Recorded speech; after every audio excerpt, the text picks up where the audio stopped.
Allez, on commence. Bien.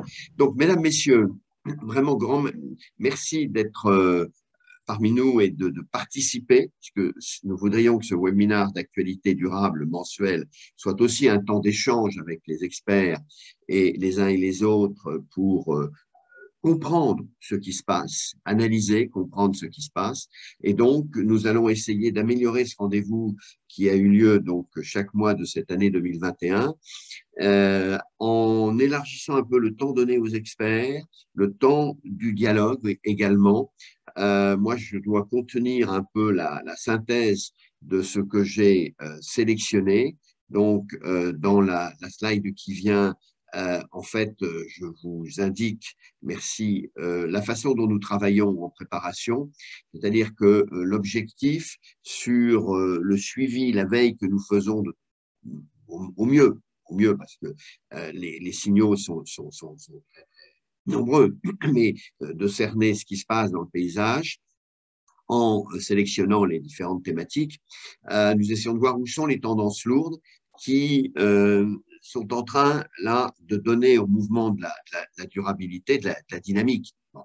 Et derrière ça, de voir comment, entre les décisions institutionnelles, aujourd'hui, les États étant quand même de plus en plus engagés, mais aussi celles de la société et les comportements des entreprises peuvent se dessiner des tendances qui sont à la fois nouvelles, on ne répète pas ce qui a été dit, ce que vous connaissez, mais qui ont du sens. Donc, la difficulté pour nous, c'est d'essayer de porter à votre attention, sous contrôle de nos experts et de tout le monde, un peu ce que j'appellerais ce qui compte, c'est-à-dire ce qu'il faut retenir de ce qui se passe, qui nous semble être des signaux structurants. Voilà, c'est comme ça que nous travaillons. Donc, on fait cet effort de vous livrer avec des slides que vous recevez après ce suivi. Et donc, comme la matière est extrêmement vaste et dense, nous n'avons pas de difficulté à l'alimenter chaque mois. C'est pour ça que nous avons gardé le rythme mensuel également. Ce qui est un peu audacieux parce que voir des changements d'un mois à l'autre est difficile. Bon, mais on s'y essaye pour faciliter votre action.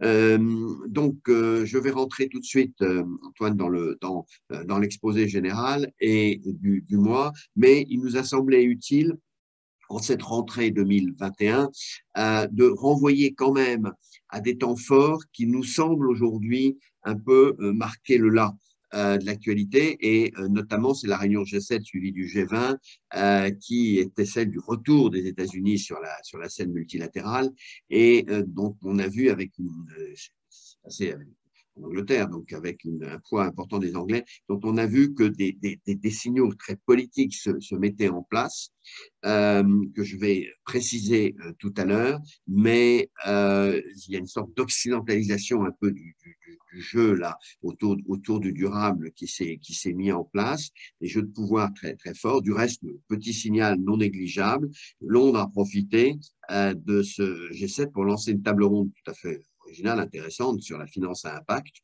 Ils essayent vraiment de reprendre le là sur la finance durable donc de beaucoup de façons et en imposant le fait que tout ça se passe autour de leurs propres initiatives nationales. Bon. Alors, next, on va essayer de voir peut-être en cette rentrée derrière ce contexte où sont les lignes de force. Moi, je vous propose une analyse, et c'est qu'on voit bien qu'il y a des stratégies qui se dessinent, que les jeux de marché restent fondamentaux, donc les régulations ne sont pas du tout installées aujourd'hui, et ces tensions entre les deux nous donnent un peu une indication du paysage, c'est-à-dire une sorte de, je dirais oui, de politisation, j'emploie le mot, Émilie, voire Claire tout à l'heure peut-être contesteront, nuanceront ceci, mais la question climat rentre vraiment dans une dimension géopolitique très nette, avec vraiment le poids aujourd'hui de la décision américaine et anglo-saxonne.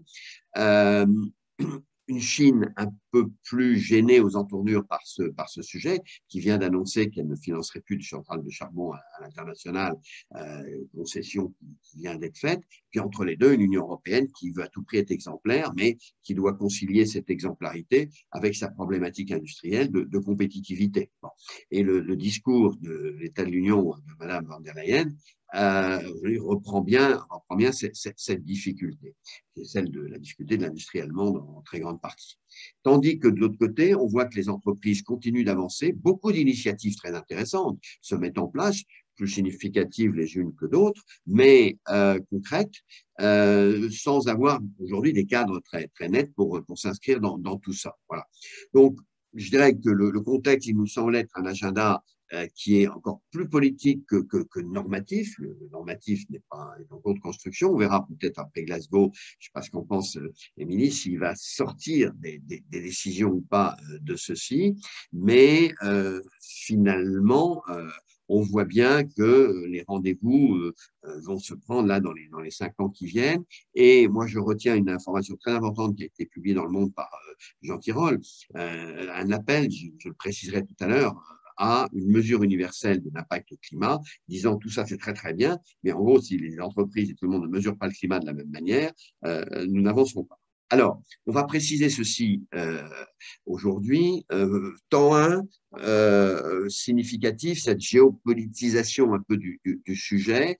Je vous renvoie, tout ça vous sera donné, vous aurez les liens, à l'étude de Carbon Tracker qui classe les pays au regard de l'accord de Paris et de celles qui sont dans les fameux dans les clous ou pas. Ça a été un des sujets de l'année, ça sera le sujet de Glasgow, mais on voit nettement les rapports de force, parce que quand vous voyez Russie, Arabie Saoudite, Iran, qui sont dans les pays qui ne s'en occupent pas, ben évidemment, là, vous rentrez dans des jeux importants. Et sur insuffisant, il est assez intéressant de noter que l'Europe n'est pas encore classée bien là-dessus.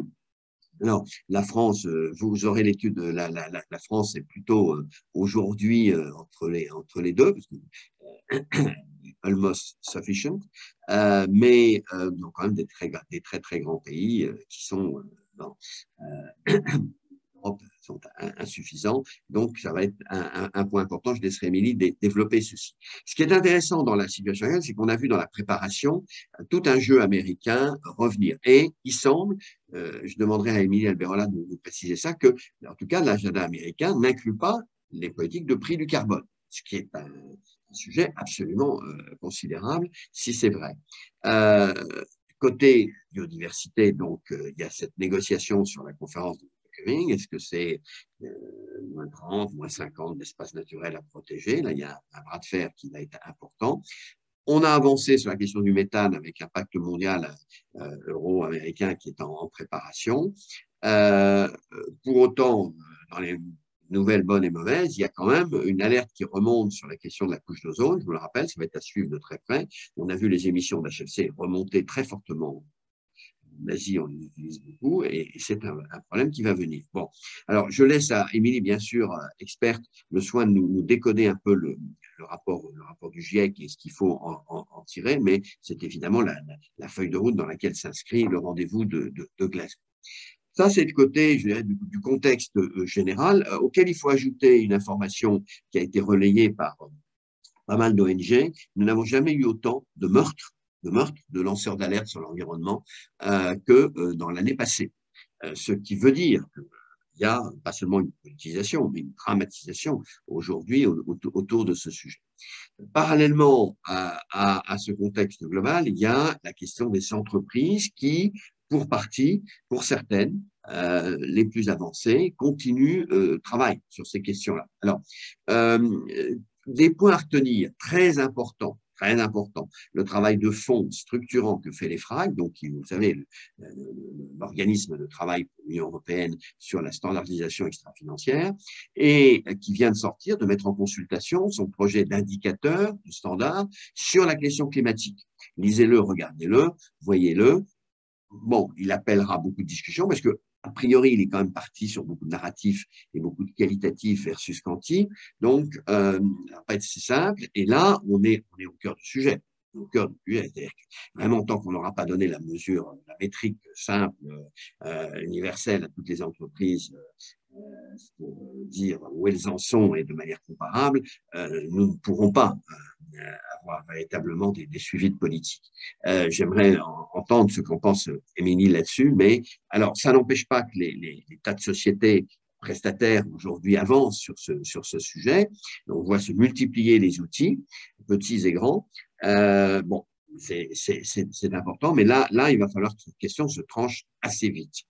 Je vous attire l'attention pour les PME, les sociétés néanmoins pays coté du renouvellement du code de gouvernance responsable qu'a publié Middlenext, qui est particulièrement intéressant, et l'initiative du FIR sur du Forum sur l'investissement responsable pour demander à ce que le CERN Climate dans les assemblées générales soit maintenant institutionnalisé avec à la fois la proposition des directions générales et un avis des investisseurs.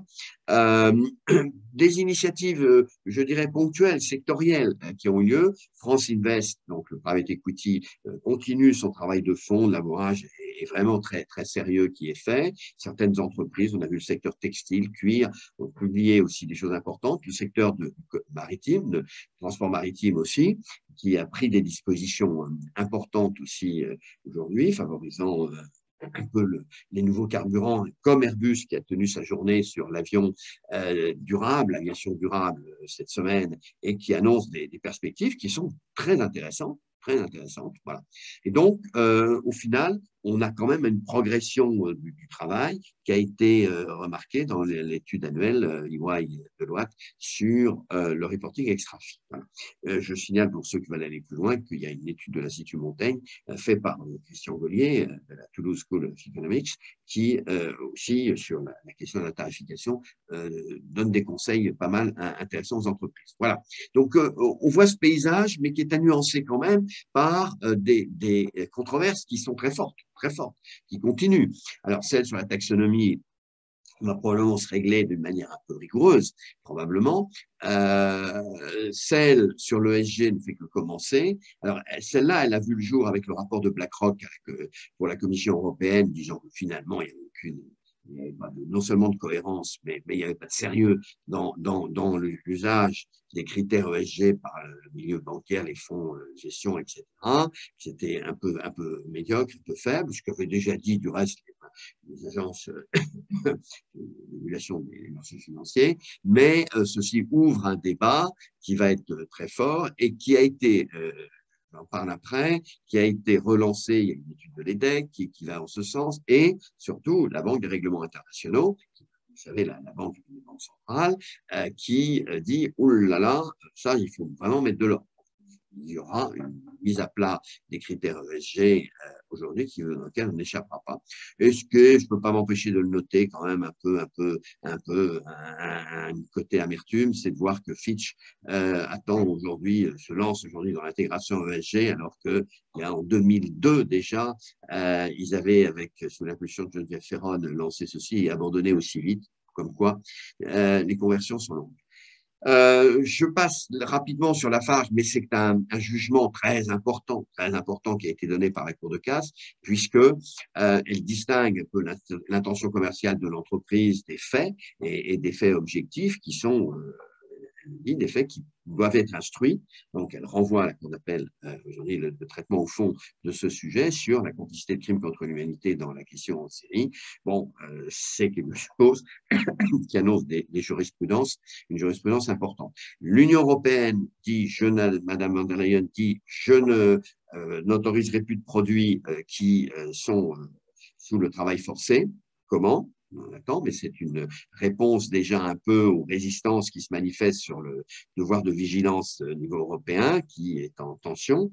Et puis, du côté des assureurs, toute une discussion qui est assez intéressante, qui progresse sur l'appel au plafond de solvabilité qui vont arriver. Et on a vu du reste une inflexion très intéressante pour les agriculteurs auxquels l'État va apporter un soutien sur justement les phénomènes naturels qui ne sont pas couverts aujourd'hui. Voilà. Donc, on avance là-dessus dans un débat de tension importante. Je renvoie au livre d'Alain Grandjean qui est très bien sur ces questions de finances vertes et pour ceux que ça intéresse, l'approfondissement à faire sur la question de l'ESG avec laquelle il va falloir répondre fortement aujourd'hui. Et j'y ajoute, parce que c'est lié, c'est un peu conséquent, il va falloir aussi en tirer des conséquences dans l'enseignement. Il y a le rapport donc de Jean Jouzel va sortir à la 2e édition sur comment l'enseignement supérieur peut intégrer mieux le durable. Et je dois y ajouter, dans le travail qu'on a fait au sein de MIR 21 et d'autres sur le management durable, il y a là une formalisation de ce qu'est un nouveau management qui vient aussi tirer ces éléments dans la finance, dans la production, dans les différents domaines, dans la gouvernance, pour dire attention, attention, la spécificité de durabilité doit aujourd'hui trouver toute sa place dans les enseignements et dans les pratiques des entreprises. Et il faut aujourd'hui vraiment renforcer les contenus, les bases, les normes, etc. Voilà. Alors maintenant, je vais aller vers la conclusion pour passer next, s'il vous plaît, pour passer la parole à nos experts, tout en trouvant un peu en termes de synthèse, d'ouverture dans le débat avec vous, un peu quelques pistes. Alors, évidemment, de même que les élections européennes de 2019, très clairement, ont creusé aujourd'hui cette dynamique, ont lancé cette dynamique qu'on connaît en Europe, mais les élections qui viennent vont décider aussi des dynamiques des années qui viennent. Allemagne, France, on a vu en Norvège une inflexion sur la politique norvégienne en matière d'exploitation pétrolière. Le rendez-vous de la présidence française de l'Union européenne va être très important. Le tax reporting est un acquis. Bon, cela dit, pour ceux qui connaissent le sujet, il n'apporte pas énormément de choses à nous, Français. Il étend le cadre existant. En revanche, le texte vigilance est un vrai test pour l'Europe. Il semble que ça résiste beaucoup du côté des entreprises. Et là, faut voir un peu ce que ça va donner, puisque ça va vraiment être une ligne rouge. Est-ce qu'on fait de l'extraterritorialité sur la façon dont l'Europe va suivre les chaînes de valeur ou pas? Donc, il y a un débat aussi sur l'application des OTD, les questions de plus en plus difficiles de mise en place des infrastructures. Le Premier ministre a demandé au CESE de s'occuper des questions de non-acceptabilité qu'on fait éoliennes, qui posent des vrais problèmes pour continuer dans les énergies renouvelables.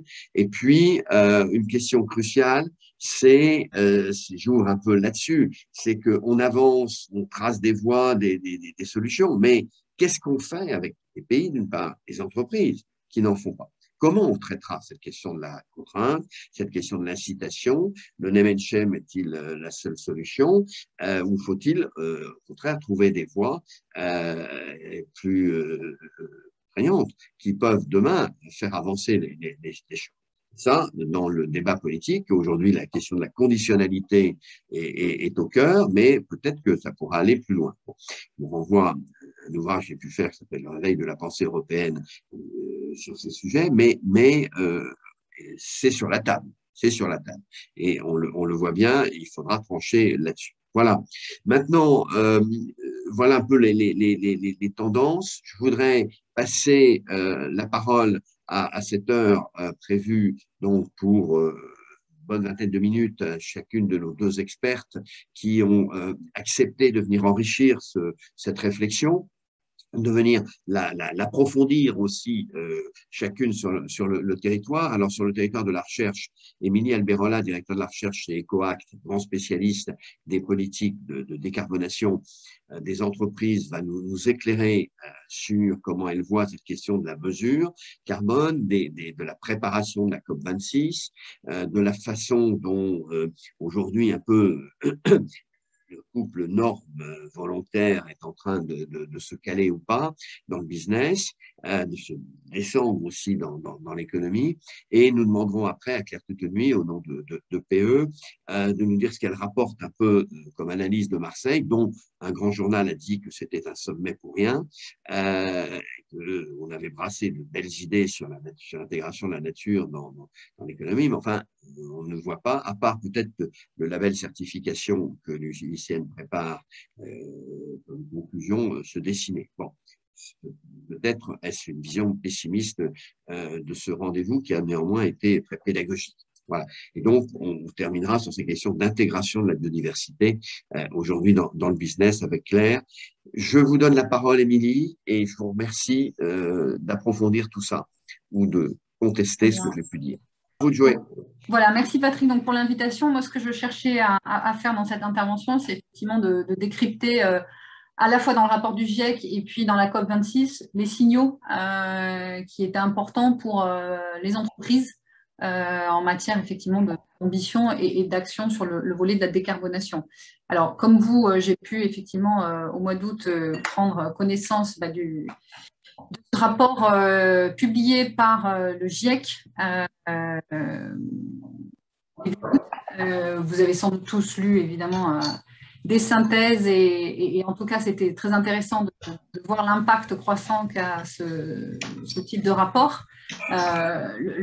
L'information clé, moi, que je retiens en premier lieu, c'est qu'effectivement aujourd'hui on a à nouveau une collection d'informations, de preuves scientifiques qui nous confirment avec plus de précision la feuille de route dans laquelle on doit s'engager. Donc peut-être quelques mots d'introduction, mais ces éléments sont sans doute à votre connaissance. Le rapport que nous a publié le GIEC est une première pièce d'un ensemble de contributions qui vont être réunies au terme de l'année 2022, puisqu'on a ce premier rapport issu du groupe 1 qui concerne uniquement les bases physiques du changement climatique. Et pour avoir un panorama complet de ce que la science nous livre, il nous faudra attendre le rapport du groupe 2 qui nous parlera de la vulnérabilité et de l'adaptation au changement climatique et du groupe 3 qui nous parlera des solutions sur le volet de la mitigation, de la réduction des émissions. Donc un état des lieux scientifique amélioré, renforcé par tout le travail et la rigueur scientifique que nous livre ce GIEC. Je ne rentrerai pas plus dans le détail, mais effectivement, on a une rigueur scientifique unique avec quelques chiffres assez impressionnants. Donc, un état de l'art au plus haut niveau de la science livré dans cette science, dans ce rapport. Alors, ce rapport, il livre 3 éléments, me semble-t-il, d'intérêt pour nous, acteurs et décideurs sur le volet de l'action climatique. Le premier élément concerne l'état actuel du changement climatique. Et là, ce que nous confirme ce rapport, avec beaucoup de précision, c'est effectivement que les changements qu'on a pu observer, que le rapport précédent de 2013, que les changements qui étaient déjà observés, ils se sont accélérés, ils se sont généralisés, et l'état actuel de ces changements sur l'ensemble des facteurs qui modulent notre climat sont sans précédent. Donc voilà, en synthèse, et je ne serai pas très longue parce que je ne suis pas une scientifique et évidemment je parle plus d'économie que vraiment de sciences du climat, mais en tout cas, en synthèse, on comprend que l'ampleur de ces changements sont sans précédent à plusieurs siècles et plusieurs millions d'années. Concernant la concentration du CO2, on est à un niveau record depuis au moins 2 millions d'années. Sur la montée des mers également, la plus rapide depuis au moins 3000 ans. La surface de la banquise également. Le recul des glaciers, c'est sans précédent. Et au niveau des températures, évidemment, on sort d'une décennie la plus chaude historique, avec une hausse des températures de 1,1 degré par rapport à ce qu'on a pu enregistrer entre 1850 et 1900. Deuxième élément scientifique qui me semble important dans ce rapport, c'est que clairement, on a la confirmation que l'action humaine a un rôle majeur dans le phénomène climatique, le réchauffement climatique qu'on observe. Dans ce rapport, clairement, il est établi, mais sans équivoque, que l'influence humaine, comme vous pouvez l'observer sur ce graphique, a un impact majeur. Donc, changement de la température à la surface du globe dans ces 2 scénarios.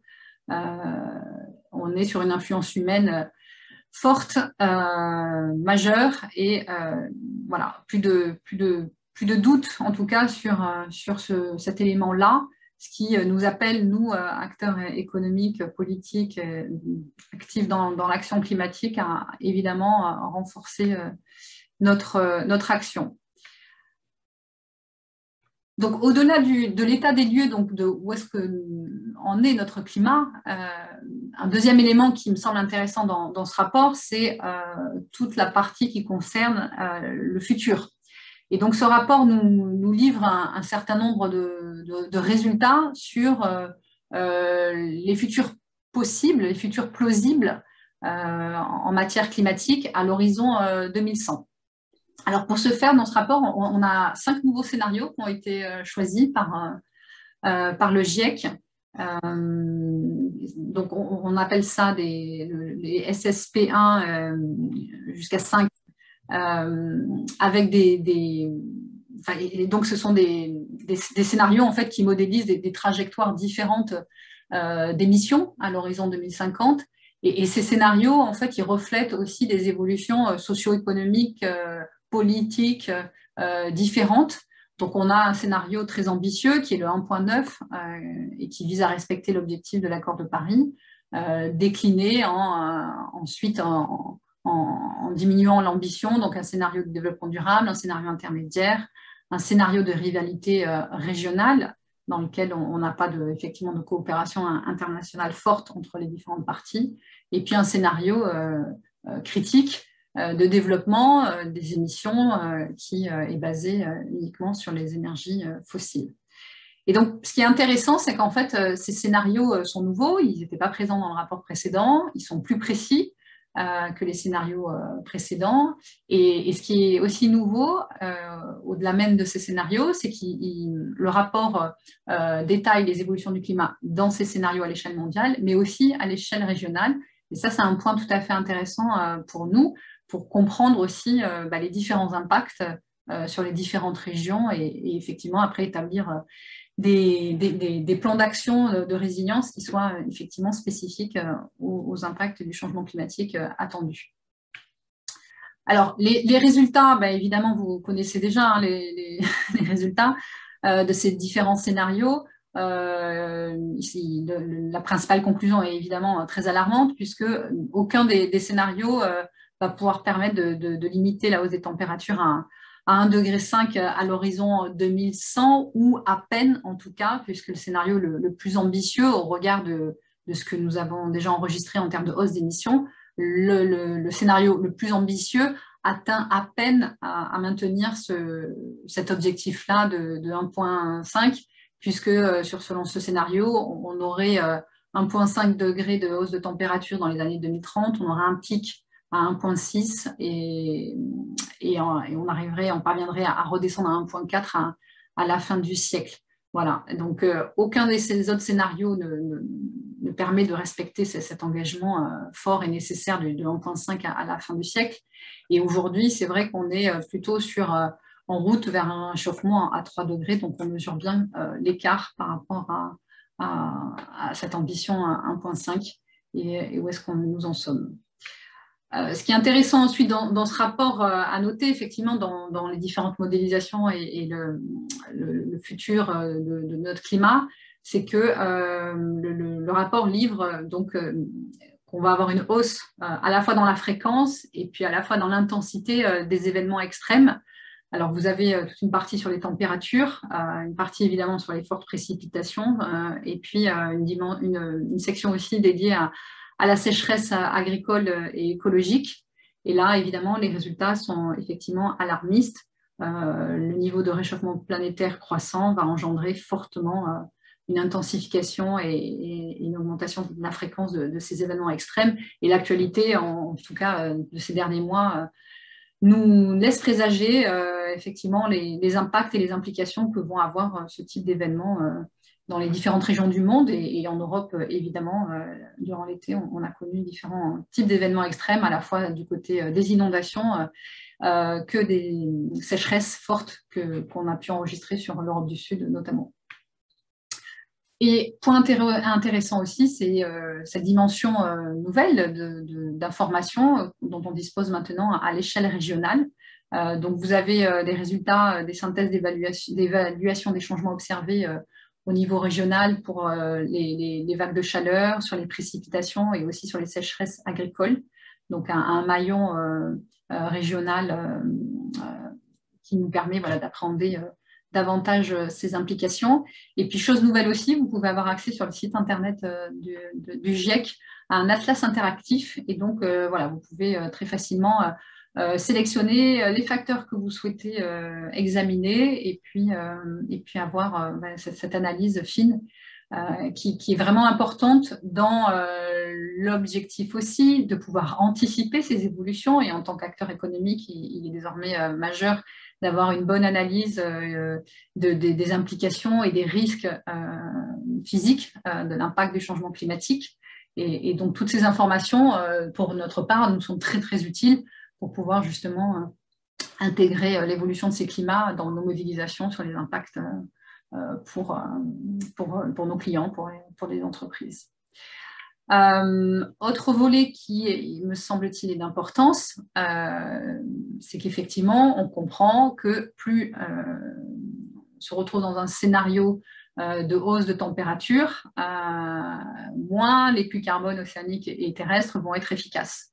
Donc, ce graphique est tout à fait parlant, puisque vous pouvez bien voir que plus on a d'émissions de gaz à effet de serre dans l'atmosphère et plus faibles seront le rôle joué par ces puits carbone terrestres et océaniques pour absorber les émissions de CO2. Voilà, donc c'est tout à fait critique de se rendre compte que le rôle joué par les océans, par la capacité d'absorption et de séquestration du carbone joué par les forêts, par le système agricole, va s'amoindrir dans un scénario de forte hausse de nos émissions. Donc, à la lecture de ces éléments scientifiques, on se retrouve avec une connaissance augmentée.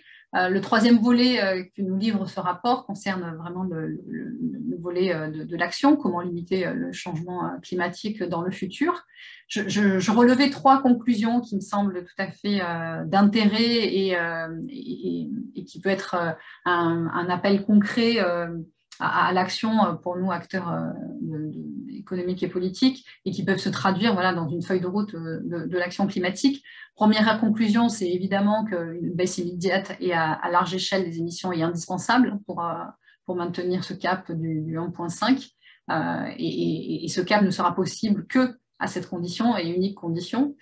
Le deuxième point qui me semble intéressant à souligner, c'est cette question d'équilibre qui peut être trouvée au travers de cette neutralité carbone entre les émissions qui n'auront pas été réduites, les émissions résiduelles, et la mobilisation, le renforcement de nos puits carbone naturels qui doivent et qui va jouer un rôle important justement pour permettre d'arrêter. Donc c'est ce point d'équilibre qu'il faut qu'on arrive à atteindre pour permettre d'arrêter ce réchauffement climatique. Et dans le rapport, on comprend et on lit qu'on a plus de certitude que dans le précédent rapport, que ce point d'équilibre est vraiment un point majeur à atteindre pour l'ensemble de notre communauté.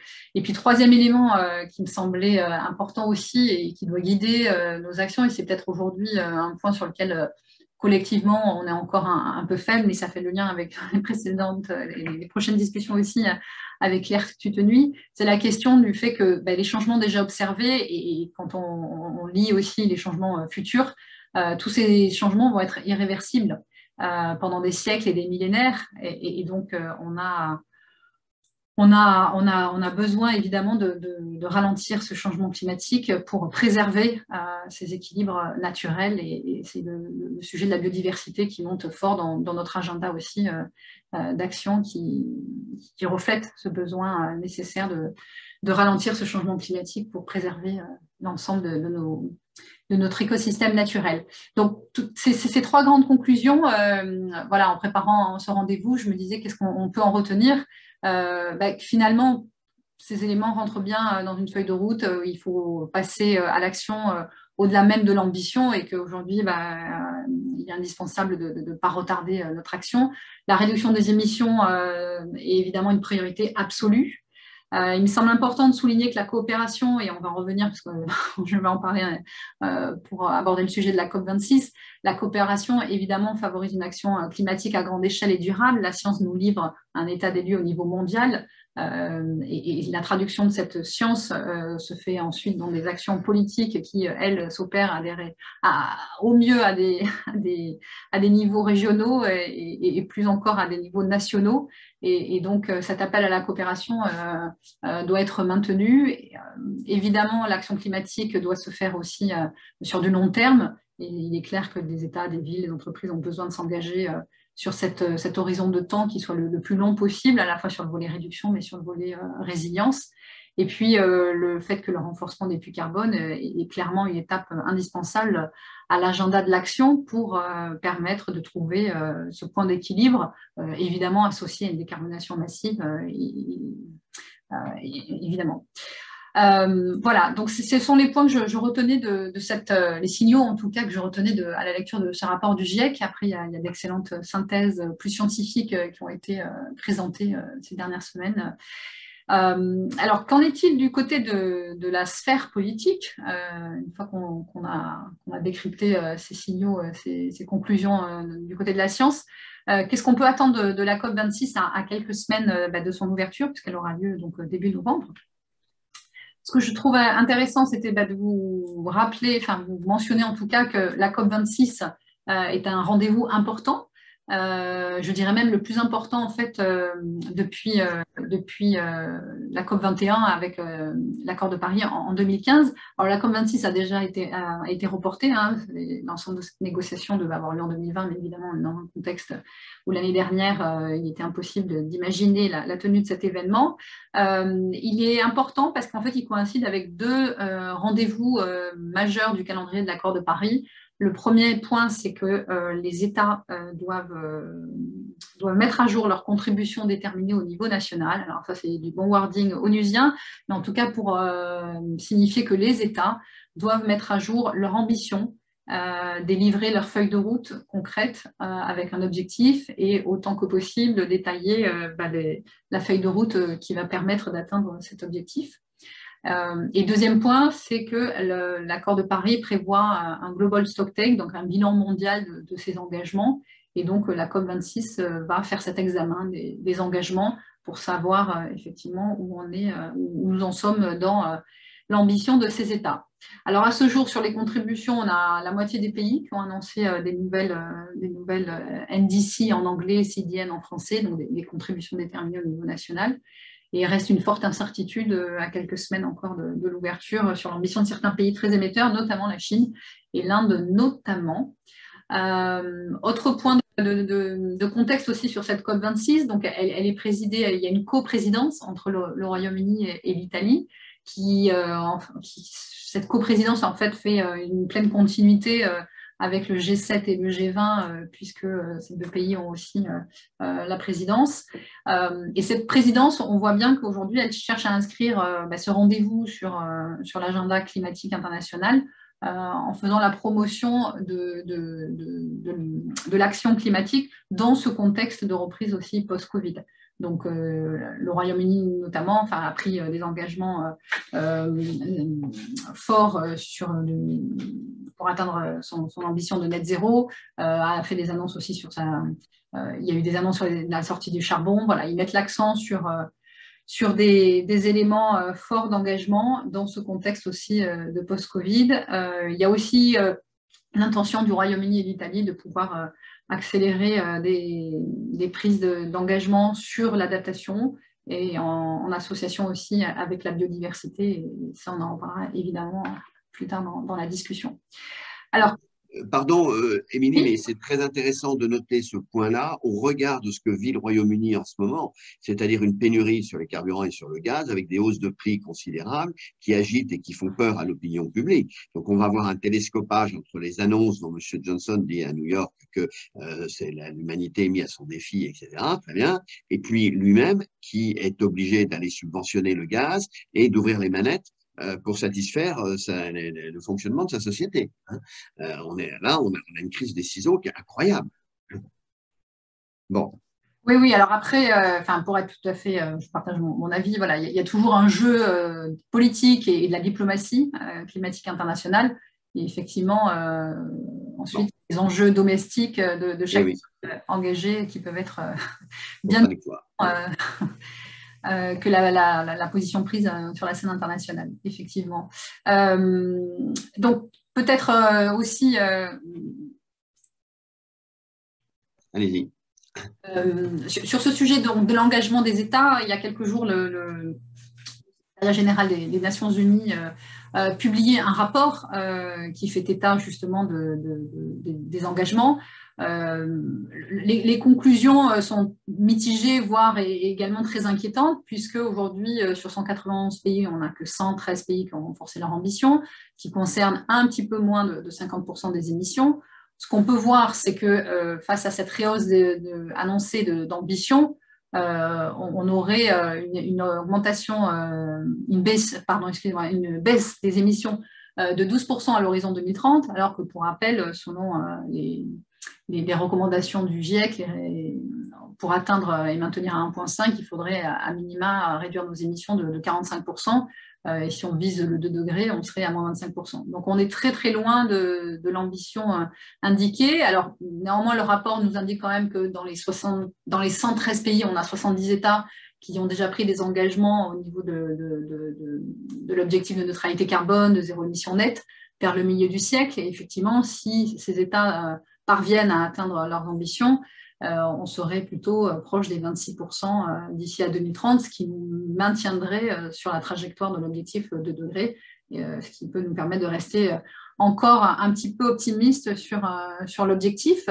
Néanmoins, voilà, on comprend que si on regarde l'intégralité de toutes les NDC qui ont été proposées sur la table, les 191, le rapport de synthèse et d'analyse confirme qu'on va plutôt diminuer mondialement nos émissions de 16% à l'horizon 2030, et donc on est plutôt sur une trajectoire d'augmentation des températures de 2,7. Voilà, ce qui n'est pas très réjouissant, évidemment, et plutôt très préoccupant. Alors, quels sont les sujets qui vont être discutés pendant cette COP? Enfin, quel résultat ferait de cette COP un succès? Je relève 4 sujets majeurs qui sont à examiner au cours de cette négociation. Le premier, on vient d'en parler, c'est évidemment la hausse des ambitions à l'horizon 2030 et au-delà, puisque les États se doivent aussi de soumettre des stratégies de long terme avec des trajectoires sectorielles détaillées, et qu'à ce jour, on a simplement 33 pays qui ont soumis ce document. L'Union européenne a publié sa stratégie de long terme, a révisé à la hausse sa contribution, et notamment a publié cet été, vous avez dû voir passer au 14 juillet toute la présentation d'un paquet législatif très complet, très large, pour atteindre l'objectif de moins 55% des émissions de l'Union européenne à l'horizon 2030. Voilà sur la question des engagements, donc dans l'attente de voir ce qui va en sortir. La présidence est plutôt, elle est fortement mobilisée à mobiliser les pays. Elle appelle à accélérer la sortie du charbon, le déploiement des énergies renouvelables. Il y a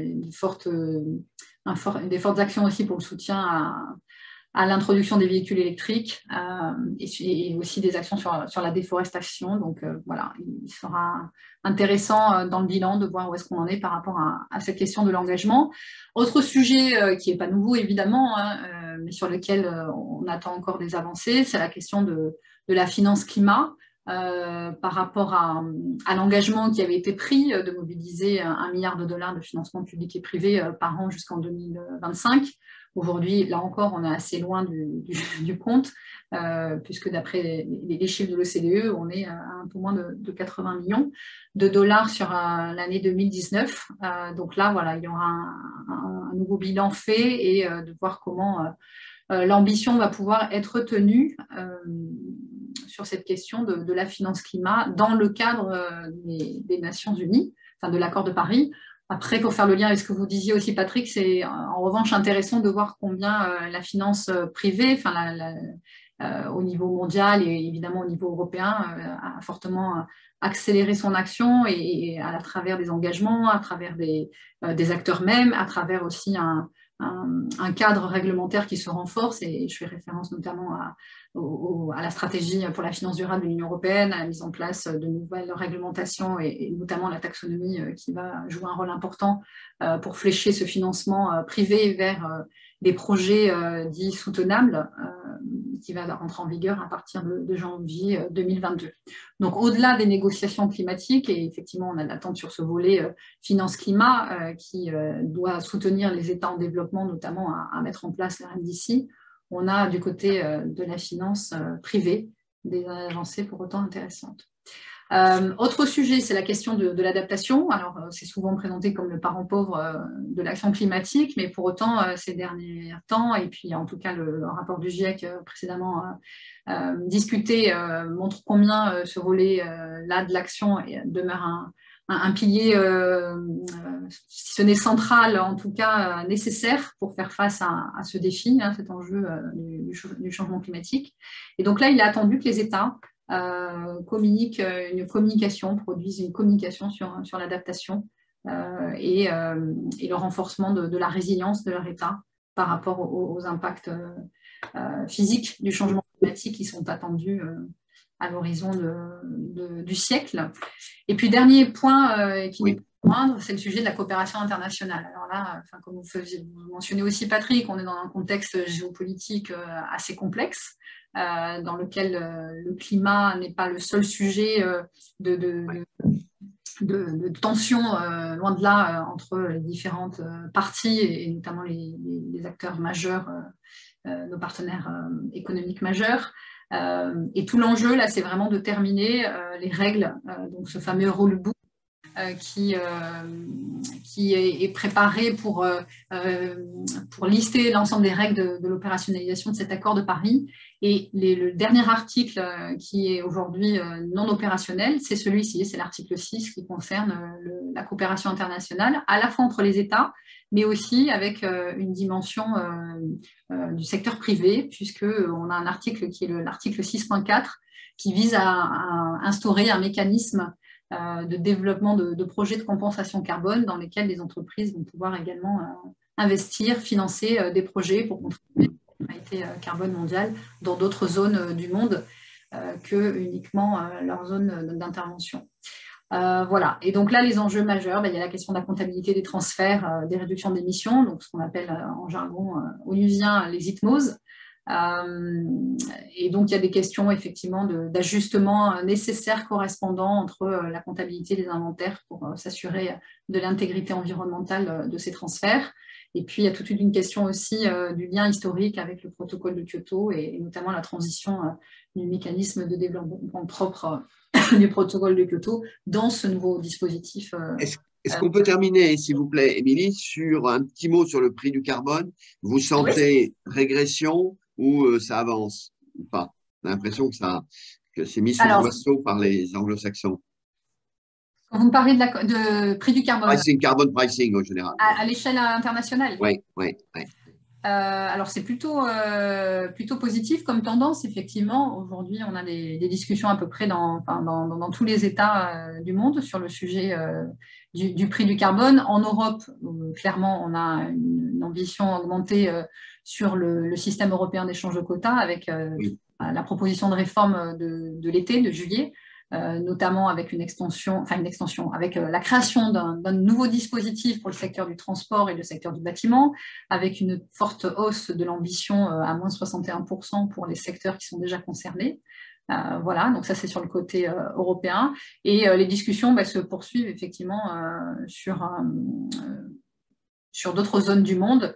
La Chine a lancé son marché et ça c'est un pas majeur. Après, vous parliez tout à l'heure des États-Unis. Alors, je suis moins en direct sur des discussions récentes qui auraient pu avoir lieu. En tout cas, voilà, les dispositifs qui sont développés au niveau des États demeurent et les ambitions sont augmentées. Voilà. Mais il semble qu'on veuille en rester à des stratégies régionales et pas à avancer sur un mécanisme, mais peut-être, on pourra en reparler tout à l'heure, sur un mécanisme international là-dessus. Bon.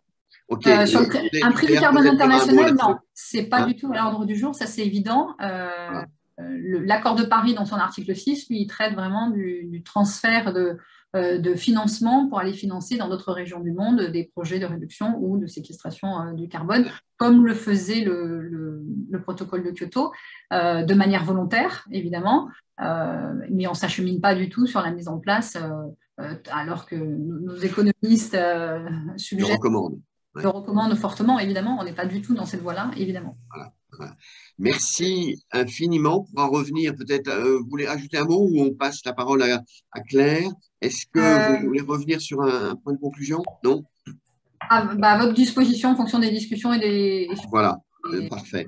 Et donc, notamment pour intervenir sur les stratégies en complément de ce que va nous dire Claire, sur les stratégies de décarbonation, comment vous les sentez? Est-ce qu'elles intègrent toutes ces informations contextuelles qui nécessitent en fait de upgrader, de monter le niveau très fort aujourd'hui des ambitions publiques et privées?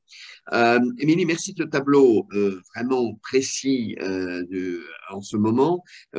Merci beaucoup Patrick et merci beaucoup de m'avoir invité. Donc je vais essayer de faire très rapidement un petit panorama sur les enjeux biodiversité et entreprises, y compris avec l'intervention des pouvoirs publics.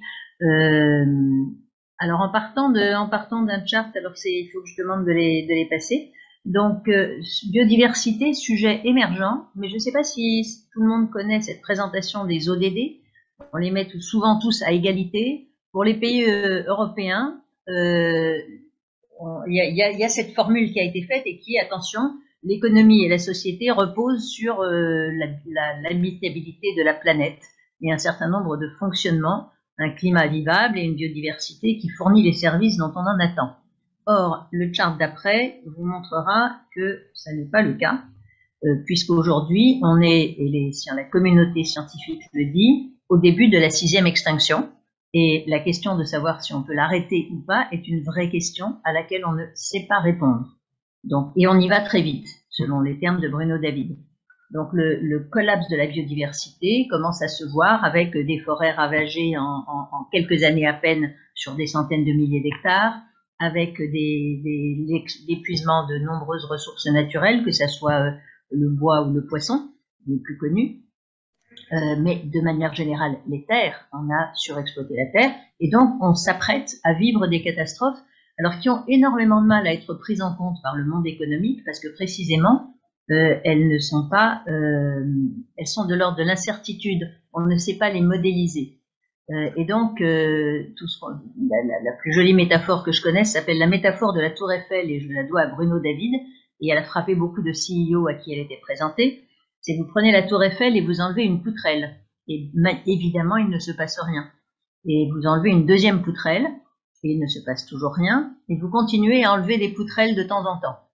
Et au bout d'un moment, mais on ne sait absolument pas dire quand, vous avez un tas de ferraille et non plus une Tour Eiffel. Et c'est ça, les effondrements, c'est des choses qu'on ne sait pas modéliser parce qu'elles dépendent d'un nombre de facteurs. La Tour Eiffel encore c'est de la physique, mais la biodiversité c'est du vivant, donc il y a des interactions et des synergies qui font qu'on ne sait pas prévoir les effondrements, on les voit émerger. Donc mauvaise surprise à venir, et qu'est-ce qu'on fait docteur et en quoi ça me concerne? Ça concerne les rapports sur la valorisation des services rendus par la biodiversité montrent que ça bouleverse l'économie. Le chart d'après, c'est un quart de seconde de publicité. C'est pour dire que les entreprises de EPE Entreprises pour l'environnement, qui sont une soixantaine d'entreprises de tous les secteurs, de l'énergie la plus lourde, non, c'était bien les logos, voilà, de l'énergie la plus lourde au luxe ou à la finance, travaillent ensemble sur ces sujets systémiques et ils réfléchissent abondamment, et ils ne sont pas les seuls. On y travaille depuis une dizaine d'années. Et on rejoint les constats. Évidemment, on est très attentif à ce que dit l'IPBES, le GIEC de la biodiversité, mais on est aussi très attentif à quelles solutions et qu'est-ce qu'on peut faire.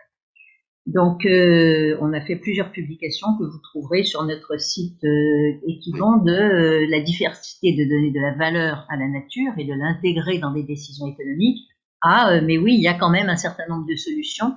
Et en effet, on a besoin de politiques publiques pour que ces solutions puissent changer d'échelle. Je vais quand même revenir sur ce qui vient de se passer au congrès mondial de l'UICN, qui est le congrès 2020 qui a été repoussé à 2021. C'est un congrès qui a eu lieu tous les 4 ans, normalement. Donc là, il y a eu 5 ans à cause du Covid et il a été extrêmement peu fréquenté par les étrangers autrement qu'en virtuel. Il était mixte. Mais l'UICN, déjà, c'est une organisation à la fois gouvernementale et intergouvernementale. Il y a les gouvernements, il y a des ONG, il y a beaucoup d'organisations internationales, de scientifiques, mais traditionnellement, il n'y avait pas d'entreprise.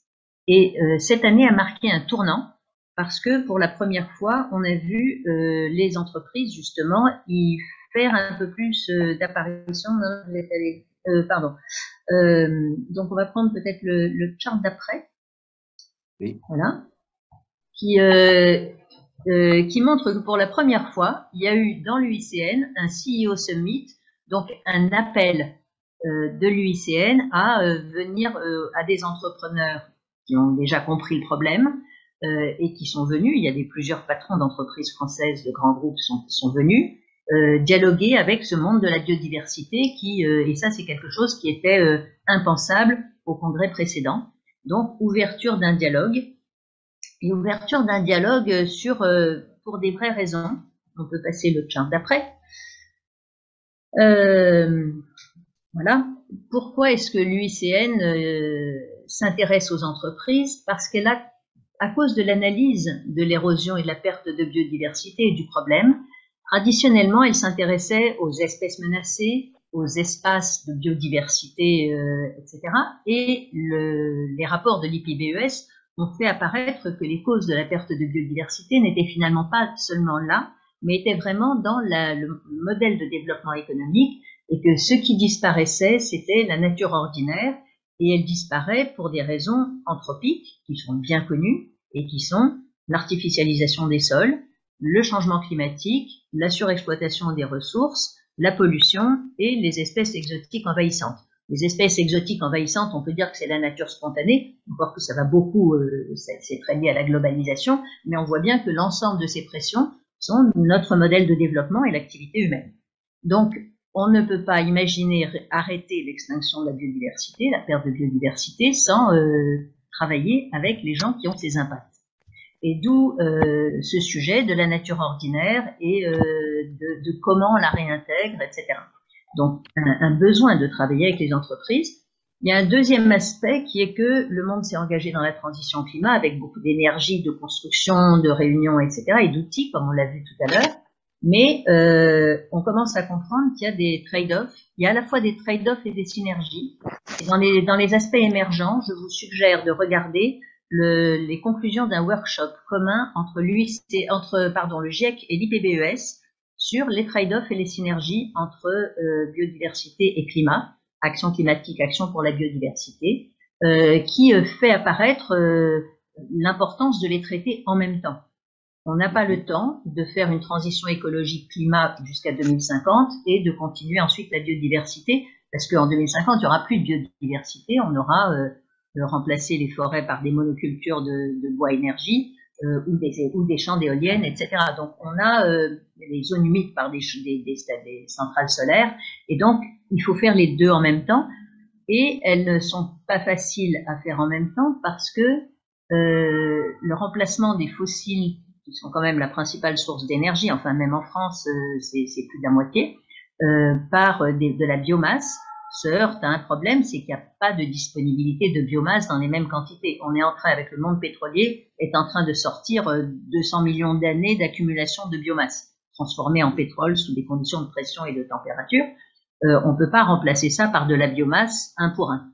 Donc, déjà, on est parti dans une très forte déforestation et surexploitation des sols. Et donc, on voit bien qu'on ne peut pas faire la transition climat sans faire attention à la biodiversité. Et c'est une des raisons pour lesquelles, c'est un des messages forts de l'IUCN, c'est qu'il faut faire les deux ensemble. Et puis, troisième raison, c'est qu'effectivement, elles ont commencé à voir des entreprises qui faisaient des choses intéressantes, qui ont des solutions, qui vont faire des infrastructures écologiques, accompagner les autoroutes de bandes d'infrastructures. Donc, elles ont des solutions, elles peuvent en apporter. Et elles commencent à le faire. Il y a un secteur qui s'appelle le génie écologique qui commence à être reconnu, à prospérer, il commence à y avoir un peu de marché. Et donc, ça les a amenés à avoir des relations plus coopératives, d'où le fait qu'il y a des membres, par exemple, EPE est membre de l'UICN, mais ils vont commencer à intégrer des acteurs plus nombreux du monde économique. Alors, si on peut passer la diapositive suivante, c'est que là où c'est compliqué, c'est qu'effectivement, la biodiversité présente pour le monde économique des défis très particuliers. Pourquoi elle a pris ce retard sur le climat? Parce qu'il y a c'est pas la même chose, ça se traite pas pareil, et les méthodes qu'on utilise pour le climat ne marchent pas pour la biodiversité. La biodiversité, ça se fait au niveau local. Quand vous demandez à un directeur de site industriel de faire un entretien de son site, il va le faire au moindre coût, et ce moindre coût peut être bon pour la biodiversité ou pas bon pour la biodiversité. C'est-à-dire qu'il va tondre la pelouse ou il va ne rien faire. C'est un cas où il va tondre une fois par an. Et donc, ça, c'est un cas où les deux se rencontrent. Mais on voit bien que c'est de l'action très locale et qu'on ne va pas faire une politique de groupe pour dire comment on doit tondre la pelouse sur les sites, sachant qu'évidemment, c'est pas la même chose dans les sites en... Oui. Il se passe on voit plus la présentation là. Elle va revenir. Elle va revenir. D'accord. On voit plus, donc c'est du bottom-up, il faut que la biodiversité se traite sur le terrain de façon extrêmement décentralisée et pour qu'elle le fasse, pour qu'elle soit légitimée, il faut quand même qu'on le dise. Donc comment on fait on peut pas faire une injonction du haut, mais il faut quand même susciter du bottom-up. Le deuxième défi, presque le plus important, d'ailleurs, 4 lignes, c'est qu'il n'y a pas d'indicateur unique, il n'y a pas la tonne équivalent CO2 de la biodiversité, et donc ça challenge profondément la démarche industrielle de standardisation et d'optimisation sous contrainte. Ça rend impossible la valorisation, et je n'ai pas encore trouvé la réponse à la question est-ce qu'il faut mettre des centrales solaires sur les zones humides ou pas, dans quelle proportion, et personne ne peut donner une réponse à ça, alors qu'on sait dire qu'il faut mettre une centrale solaire à la place du pétrole. On sait calculer des tonnes équivalent CO2 en cycle de vie, on ne sait pas le faire avec ça. Troisième chose, c'est que toutes les décisions ont des impacts ou des risques, toute l'alimentation, la Banque de France vient de sortir un rapport très intéressant qui montre que la moitié des activités dépendent des services écosystémiques, des valeurs, la moitié des valeurs financières, du marché financier. Et enfin, donc, difficulté de définir un objectif. On sait ce que c'est que la neutralité carbone, mais dire nature positive, on ne sait pas ce que c'est. Alors, on sait un petit peu ce que c'est quand on fait une carrière ou une infrastructure. Ça s'appelle éviter, réduire, compenser. Mais d'abord, on ne voit que le scope 1. Et donc, on a énormément de mal à définir cet objectif collectif, quelle que soit l'échelle.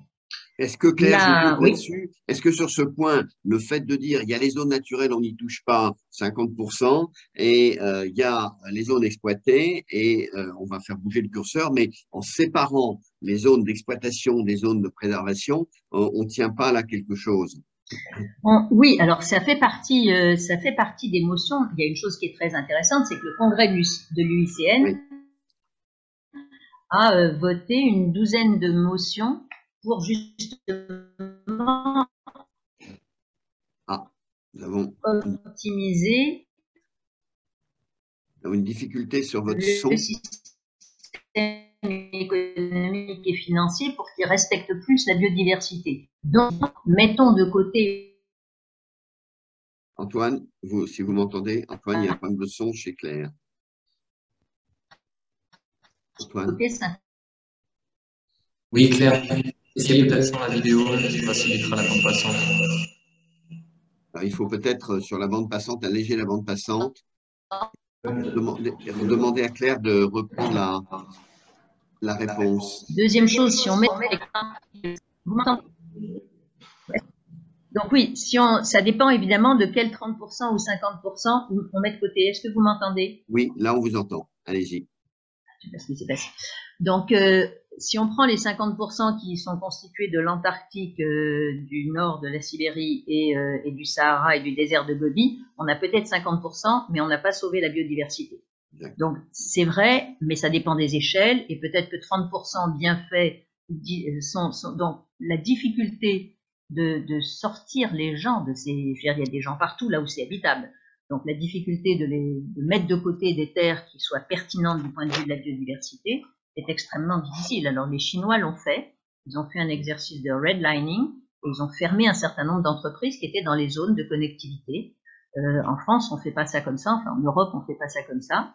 Et donc, ça pose beaucoup de questions. Mais effectivement, c'est une des tentatives qu'on peut imaginer, une des pistes. C'est au moins de préserver, d'une part, des zones où il y a de la biodiversité, et d'autre part, puisqu'on est en régime de changement climatique, certains, de préserver des connectivités, donc des zones de migration, pour que ces écosystèmes arrivent à peu près à bouger vers le nord, ou vers des zones plus humides, etc. Donc, ça fait partie des solutions, mais on voit bien la difficulté qu'on va avoir à le faire. Parmi les autres, il y avait évidemment cette motion dans le ICN. Il y avait des motions sur le financement de la biodiversité. Et la difficulté, c'est qu'on ne sait pas vraiment faire des business models. Hein. Les budgets biodiversité, on voit des promesses cette année de pas changer le nombre de gens, mais on a beaucoup de mal à trouver des business models positifs. Les services rendus sont très publics, très collectifs, et donc on a du mal à le voir. À faire des travaux sur la déforestation importée, donc à réduire et arrêter la déforestation importée, qui est le rôle le commerce international fait qu'on achète du soja et le prix international du soja justifie qu'on coupe l'Amazonie.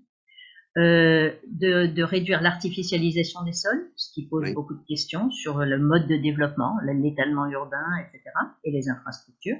Et puis l'agroécologie comme solution fondée sur la nature, sachant qu'effectivement c'est un mode de développement agricole qui permet d'absorber du carbone. Donc on est dans les synergies entre carbone et biodiversité, et en plus c'est bon pour la biodiversité. En revanche, c'est pas très bon pour la productivité, c'est-à-dire qu'on réduit la production de blé. Si on ne laboure plus, on n'a pas autant de blé parce qu'on finit par avoir des mauvaises herbes. Donc voilà, on a des compromis à trouver, et trouver ces compromis va être extraordinairement difficile.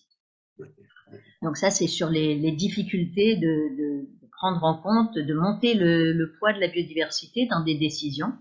Et on voit bien, rien qu'avec ces 4 points, 4 ou 5 points, on voit bien que toutes les entreprises se heurtent à ça, parce qu'elles supposent des ressources, etc.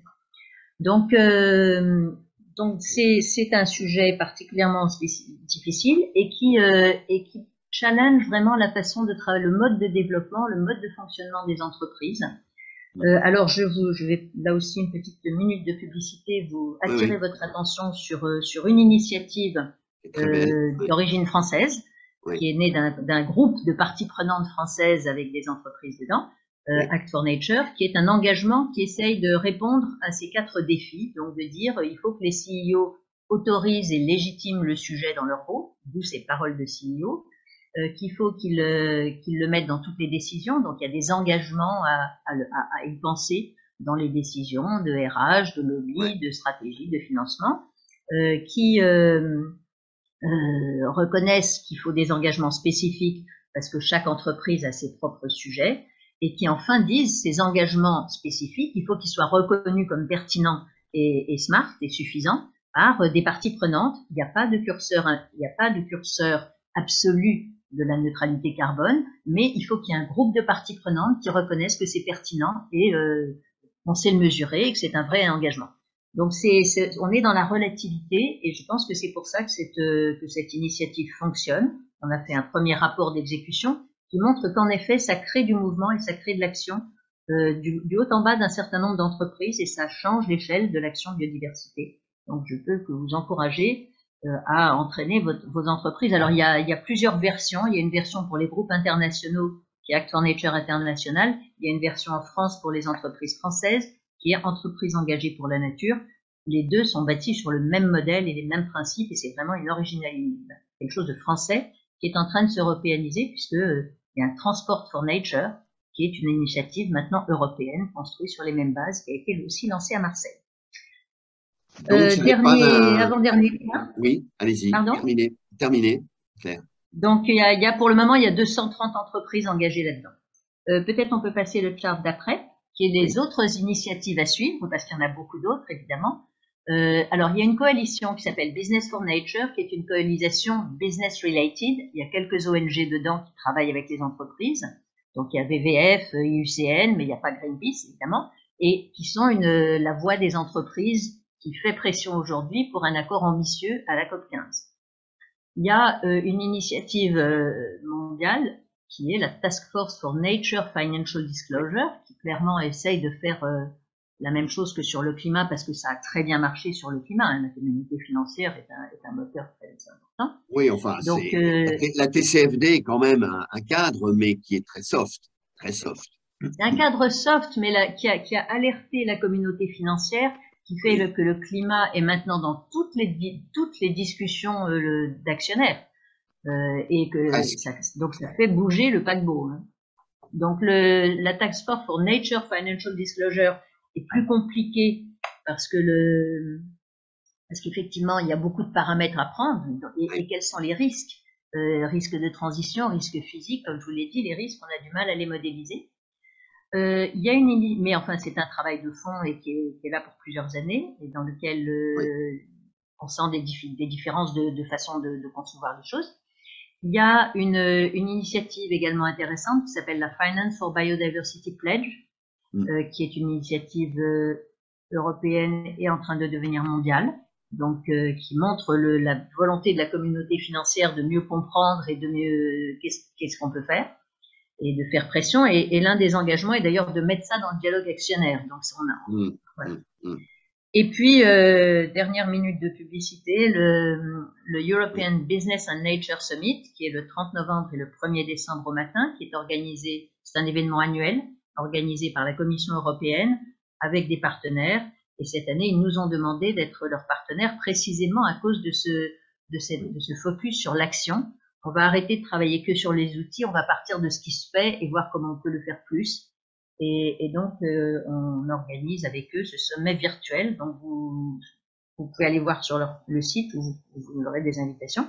Mais n'hésitez pas, ça devrait être assez intéressant. Et donc, voilà pour les initiatives, très rapidement. Et puis, peut-être, j'avais un dernier chart, voilà, qui était pour un petit retour sur EcoLearn. C'est que dans la transition écologique, et là c'est vrai pour le climat comme pour la biodiversité, on voit un changement de paradigme. C'est-à-dire qu'on est parti, il y a 5 ans, le travail des directions développement durable était d'aller taper aux portes en disant est-ce qu'on peut faire ci, est-ce qu'on peut faire ça, il faut faire ci.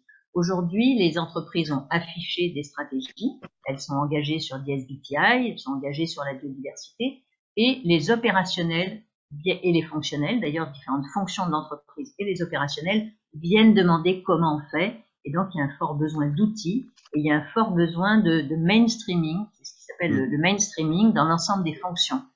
Et donc aujourd'hui, la question se pose ça veut dire quoi, les questions de formation et de conversion, c'est un exemple magnifique, mais il y a des questions sur la publicité et la communication, qu'est-ce qu'on dit en publicité, on voit bien les attentes de la population sur la publicité, montrez-nous la vie durable, sur les CIR, l'IT et le digital, la finance, évidemment, etc., etc.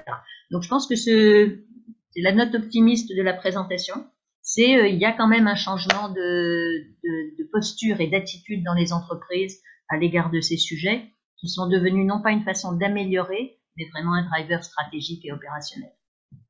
Merci 1000 fois, ma chère Claire, d'avoir à la fois démontré que Marseille n'était pas un congrès pour rien, comme l'ont dit certains, donc ça a fait avancer quand même pas mal de points.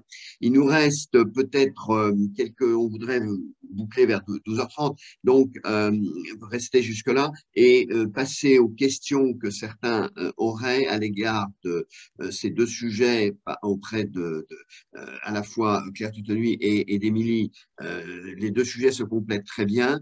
Qui veut, moi j'ai des questions, mais je voudrais d'abord passer la parole aux uns et aux autres. Qui veut prendre soit la parole, soit sur le chat? Est-ce qu'Antoine, vous pouvez relayer peut-être les questions qui s'affichent plus nettement, s'il vous plaît, dans le temps qui nous reste?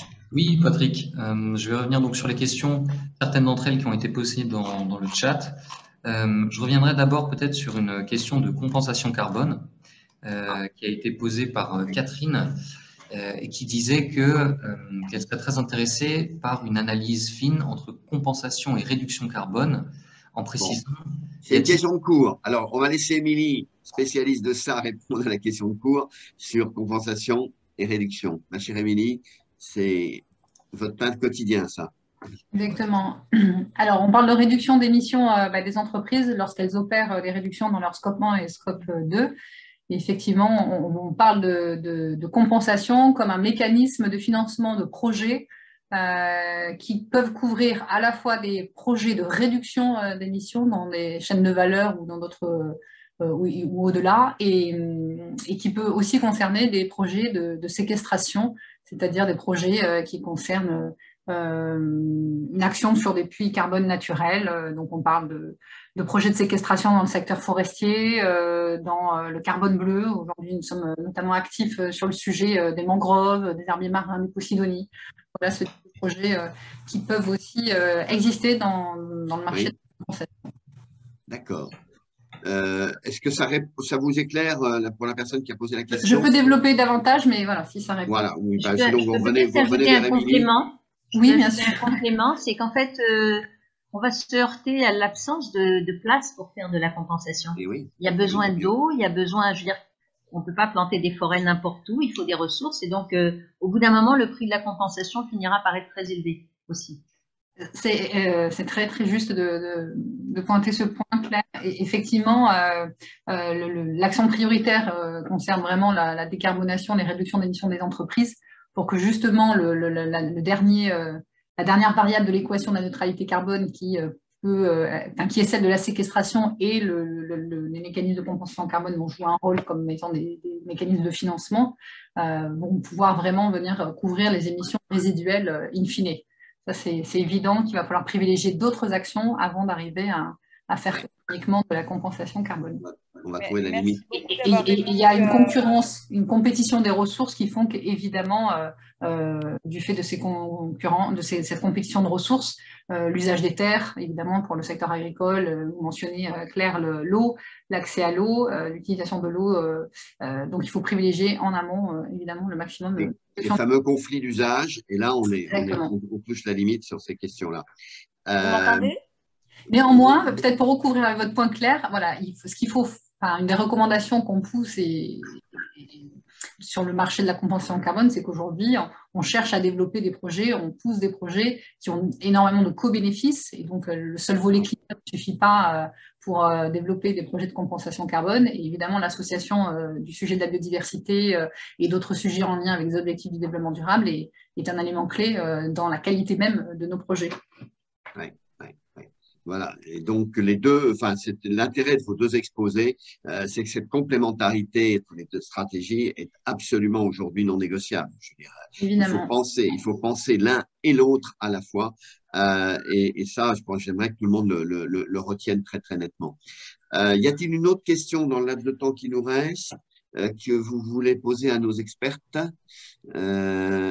Oui, je peux en relayer une encore si vous voulez, cette fois plus sur l'intervention de Claire. On revient de la part de Tari Loubna sur la question bottom-up et le commentaire en fait lié cette approche bottom-up à ce que la personne appelle l'éducation des peuples et leur motivation. Est-ce que c'est des sujets qui vous semblent liés, Claire? C'est une question extrêmement intéressante et extrêmement pertinente. C'est absolument lié. Et oui, les acteurs majeurs restent les hommes et les équations restent centrales. Et d'ailleurs, c'est un peu le point aveugle de tout ce travail des COP. On ne fera pas la décarbonation et encore moins la biodiversité, l'arrêt de la perte de biodiversité, simplement avec des politiques publiques et des actions d'entreprise. Il y a un besoin, et le rapport du groupe 2 du GIEC le dira de façon claire. Les modes de vie doivent changer, et quand on dit les modes de vie, c'est pas les éco-gestes, c'est où est-ce qu'on habite, qu'est-ce que j'habite. Est-ce qu'on ne mettra pas 7 milliards de pavillons sur Terre avec 2 voitures pour chaque pavillon? Voilà. Il faut changer les aspirations aujourd'hui. Il y a d'ailleurs, ça a été réclamé par la Convention citoyenne pour le climat, montrez-nous les modes de vie, et c'est un peu le premier document, du coup, avec aussi la loi climat et résilience, qui montre des changements de mode de vie, des changements dans la façon de se nourrir, d'habiter, de se bouger, de la mobilité, et qui montre des changements qui vont dans le sens d'une économie de ressources. C'est compatible avec la croissance, mais c'est malheureusement incompatible avec la croissance du prélèvement de ressources ou des déchets comme le CO2. Et donc, il faut qu'on réduise notre empreinte matérielle tout en continuant à faire du développement humain. Alors, et ça passe bien évidemment par cette awareness, comme on dit en anglais, par l'éducation, par plus que l'éducation, parce qu'on n'a pas les solutions. Mais il faut que les gens comprennent que c'est dans leurs mains, qu'ils acceptent et qu'ils découvrent que c'est dans leurs mains, ce que font un certain nombre de jeunes, mais encore un tout petit nombre. Ouais. Donc, comment on fait? Et c'est un mélange de publicité qui a un rôle et une responsabilité sur le sujet, de mesures politiques et de discours politiques. Et ce qu'on va entendre comme discours politique risque d'être trompeur si on dit que ça peut être sans douleur. C'est forcément avec des efforts. Alors, ce point est majeur, Claire, et il renforce également ce qu'a rappelé tout à l'heure Émilie. Moi, je crois, on l'abordera à notre prochain webinaire mensuel, c'est que la radicalité qui est en train de monter dans les discours politiques au regard de la capacité d'affronter les enjeux durables, elle va arriver dans les comportements d'entreprise. Et on est beaucoup dans l'incrémental depuis 10 ans. On va pas tenir sur ces lignes de progrès incrémental. Et donc, il va falloir aborder le temps des ruptures. Et à Glasgow, il y avait un débat qui était posé, c'était les renoncements. Je ne suis pas sûr qu'il ait fait beaucoup son chemin, que beaucoup d'entreprises s'engagent sur des renoncements d'activités au profit d'activités plus durables. Et en vous écoutant, et merci de l'avoir dit aussi nettement, clairement et avec précision, on est au devant d'une approche qui va obliger à changer la méthode même d'intégration du durable dans les modèles d'entreprise. Je crois qu'on ne tiendra pas au regard des enjeux sur les accommodements actuels. Voilà, c'est une réflexion que je livre, qu'on approfondira au vu des uns et des autres et qu'on espère pouvoir avec vous instruire mieux dans nos prochains rendez-vous. Je ne frustre personne peut-être sur des choses que vous vouliez dire, ou Émilie ou Claire, en conclusion, un mot, un message, et y a-t-il, vous voulez rajouter? Oui, moi je voudrais dire, je vais finir optimiste quand même. Oui, Le renoncement, la sobriété, l'austérité, la décroissance ne sont pas des mots qui font rêver. Le défi aujourd'hui devant les entreprises, pour les entreprises, pour les écologistes, pour les jeunes, c'est d'inventer des nouveaux modes de vie, diversifiés, confortables, sains, mais compatibles avec les limites de la planète. Mais c'est possible. Bravo. Ben, c'est sur ce message que je propose qu'on continue de travailler les uns les autres. Merci pour ce que vous faites de sérieux et vraiment de sincère de part et d'autre dans vos expertises. À tout le monde d'avoir participé. On était à peu près 200, donc je suis heureux. Et nous allons poursuivre cet exercice mensuel de partage, de réflexion autour d'une actualité à décoder. Merci à vous toutes. Merci à nos deux experts. Merci aux uns et aux autres. Et on se donnera rendez-vous à la fin octobre pour une prochaine analyse. À bientôt. Merci beaucoup. Merci beaucoup. Au revoir. Au revoir à vous toutes et tous. Merci beaucoup. Excellent. Merci. Merci beaucoup. Merci à vous et on se donne rendez-vous le mois prochain. Nous serons présents. Merci beaucoup. Merci. Au revoir. À vous. Merci.